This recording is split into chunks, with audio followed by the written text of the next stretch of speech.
It's close to 7 in the morning on the 4th of July. And why am I filming at such an ungodly hour?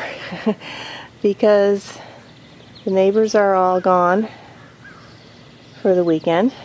And there's not much traffic. There's no wind. And there's no one blowing off fireworks. So a rare moment of quiet on this weekend. Still no baby pumpkins. We have a lot of female flowers, but they're all dropping. That one's going to drop very soon. And here's my catnip. And I noticed that parts of it started dying during the week, and I couldn't figure out what was going on. And then I saw this big hole in the middle, and I realized that a cat must be coming here. And rolling in it, killing parts of the plant. So there's nothing you could do about that. I also noticed my motion detector light. I spoke too soon, all of a sudden there's traffic. Oh well. My motion detector light on my garage had been lighting up at night quite a bit. So yeah, there's a cat wandering around here.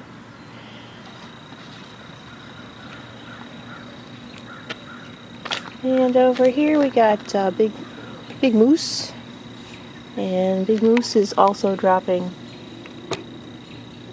There we go. Also dropping its baby pumpkins at this point. So I guess that's to be expected.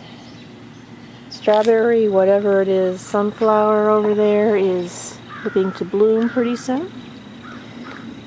And we don't know what kind of sunflower this is. It might be a strawberry Sunday one. Looking to bloom.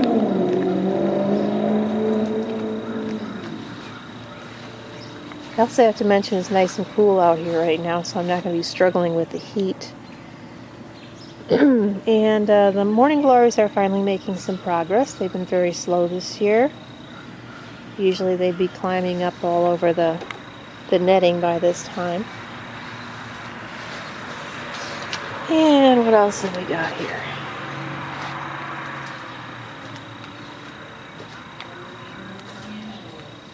I'm having some luck getting the pumpkins to go over the center of the garden instead of all over the sidewalk. So, and those two over there are actually heading east, which is interesting. The other ones wanted to head south, but I'm making them head north. Excuse me. Okay, I think we might, excuse me, we might have an eggplant down here. And we do have a few bell peppers, but they're so well covered by leaves they're hard to find, so we're not going to bother. And tomato plant. We have at least 3 tomatoes. We had 4, but I had to pluck one off yesterday because it had blossom end rot. That is a problem with containerized tomatoes, and it can be a problem with peppers as well. So, well, there's 4 tomatoes. Yeah, there's 2 pollinated flowers there. But I don't know where I'm pointing the camera. Yeah, another advantage of shooting early in the morning is that the sun is not blinding me. Here. Yeah, they're there. Okay. Yeah, so I'm going to make up this calcium concoction that I found online and hopefully correct the situation so we don't lose any more tomatoes. And what else have we got here? We got the bush cucumbers coming closer to blooming now. Finally getting the idea that they're supposed to head this way. This way. And over here we've got the Mexican sour gherkins, which are mostly heading that way, which is the way I want them to go.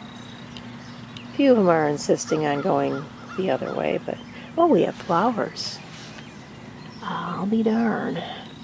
Are those tiny little buds right there?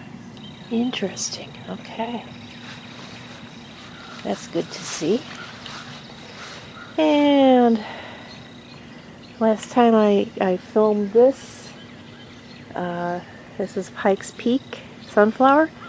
It was 4 feet tall. Now it's getting close to 4'10", I think. So it's growing very, very quickly. Another Pikes Peak, not as big. And the other Pikes Peak, that's the second biggest one. That one's only about 2.5 feet tall. And there are our potatoes. They're going to start dying back now, so they're not getting any more food. It's the time for them to start to die back. Takes about a month, sometimes a little more, and then you should leave the potatoes in the ground for a few weeks after the plant is totally dead. Sometimes I don't, though. And there is a Pikes Peak that is growing on its side. It keeps falling out of the ground no matter what I do with it. And what's behind it, I have no idea. That may be a Pikes Peak that got attacked by some kind of a pathogen, or I don't know what. But it's growing, so I'll let it grow.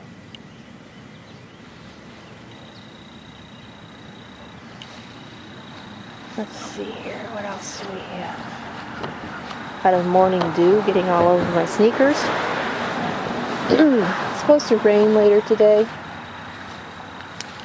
It's very hot and rain. And then it's supposed to be very cool next week for this time of the year. High 70s, low 80s, which is, it's okay, I guess. Not bad. But it can affect the plants. Really should be in the 80s for total plant happiness. There's my hummingbird feeder, and I finally did break down and buy some concentrated hummingbird nectar, which I'm going to be mixing up. I can't find any more baker's sugar. It's also called finely ground sugar or something like that. Quick dissolving sugar is what it is. I guess they only really carry it around the holidays, the winter holidays. So, yeah, the problem is that regular granulated sugar, it drives me crazy trying to dissolve it. Other people tell me they have no problem with it. What's the matter with you? Blah, blah, blah. Well, I have a problem with it. I gave a little lecture in my last video about using granulated sugar when you brew your own hummingbird nectar, and I stand by that. There are a lot of other sugars out there, such as maple syrup and honey. I think even diluted, those will mess up your feeder really quick, and I also don't know the proportions for them, so I don't know if they're recommended or not for hummingbirds. What I was really fussing about in that video was sugar substitutes, such as aspartame and even stevia, even though it's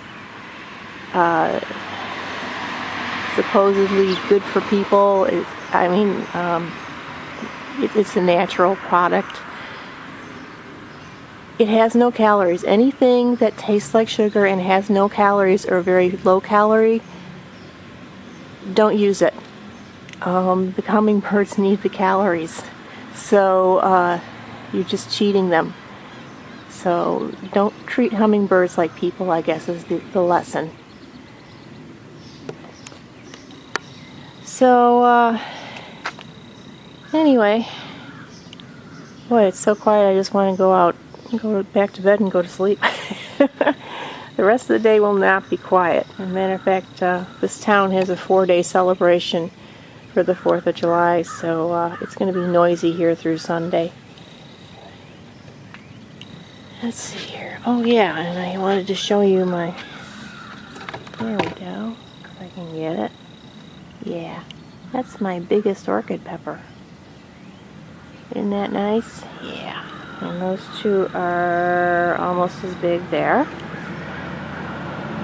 And these little guys over here, that one, and these guys over here are getting shaded a bit by the other peppers, but they're doing well.